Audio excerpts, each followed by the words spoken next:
Washington. Reuters A visa program aimed at diversifying the U.S. immigrant population came under attack from President Donald Trump on Wednesday after he learned that the man accused of killing 8 people in New York City on Tuesday used it to enter the country.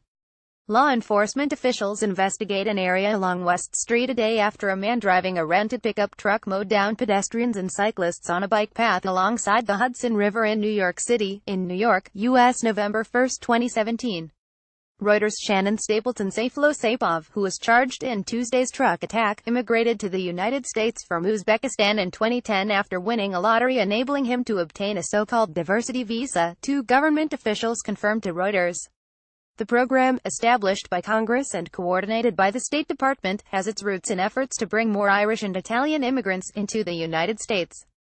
Citizens of countries that send relatively few immigrants to the United States can enter a lottery that grants winners permanent U.S. residency. Applicants must have at least a high school education or its equivalent, or relevant work experience. Just under 11.4 million applicants entered the 2016 lottery for 50,000 slots available to winners and their close family members, according to State Department figures. The visa program has succeeded in diversifying the mix of immigrants that come into the United States each year, but has also drawn criticism for being vulnerable to fraud and for posing national security risks. Trump said on Wednesday he would ask Congress to immediately initiate efforts to kill the program, and Republican House Judiciary Committee Chairman Bob Goodlatte, who has long called for an end to diversity visas, said in a statement that they pose a threat to the safety of our citizens. Senate Democratic leader Chuck Schumer helped create the program in 1990 when he was a member of the House of Representatives. But he was also part of a group of lawmakers in 2013 who crafted a bipartisan immigration bill that would have done away with the program. That bill was passed by the Senate but was killed by the Republican-led House. Top congressional Democrats on Wednesday defended the program, saying it subjects all visa recipients to the same stringent vetting as all other immigrant visa programs. The only other known instance of a diversity visa beneficiary carrying out a deadly terrorist attack in the United States occurred in 2002.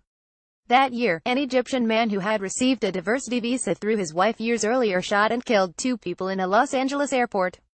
The man had earlier sought asylum in the United States but was rejected. Ultimately, he was allowed to stay in the country after his wife won the lottery. As early as 2004, the State Department's then Deputy Inspector General, Ann Patterson, told Congress her office believed the diversity program contains significant vulnerabilities to national security and that terrorists could attempt to use it to enter the United States as permanent residents. The agency watchdog recommended barring citizens of countries that sponsor terrorism from the program. Over the years, government audits have exposed sophisticated fraud schemes targeting the program, including extortion rackets, sham marriages and the use of fake identification documents. In 2007, Congress Government Accountability Office issued a report noting that federal law enforcers believe that some individuals, including terrorists and criminals, could use fraudulent means to enter or remain in the United States. The report found, however, no documented evidence that diversity visa immigrants posed a terrorist or other threat. A September 2013 State Department Inspector General report found that organized fraud rings masquerading as travel agencies had hijacked the diversity visa program in Ukraine. Under the scheme, Ukrainians were entered in the lottery without their consent, and then held up for money in exchange for the chance to claim a visa or encouraged to enter into sham marriages if they won. Reporting by Yagana Torbati, editing by Sue Horton and Jonathan Otazor. Standards The Thomson Reuters Trust Principles.